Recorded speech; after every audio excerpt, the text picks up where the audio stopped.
राज्य महामार्गालगत असलेल्या state bank of इंडियाचे 4 ATM मशीन दिवसाढवळ्या फोडल्याने शहरात भीतीचं वातावरण निर्माण झालं.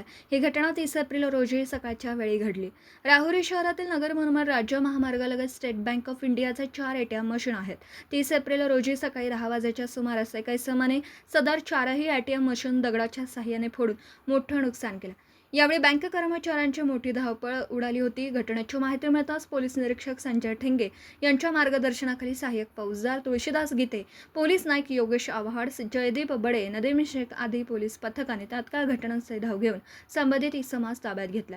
ताब्यात घेतलेल्या इसमाचं नाव सिद्धार्थ आप्पासाहेब वराळे व राहणार वराळे वस्ती राहुरी असं असून तो माथे फिरू असल्याची माहिती समोर आली आहे. राहुरी पोलीस ठाण्यात दुपारी उशिरापर्यंत कारवाई करण्याचं काम सुरू होतं. मात्र या घटनेमुळे शहरात भीतीचं वातावरण पसरलं आहे. दीपक साळवेसह योगेश पवार, न्यूज 14 राहुरी.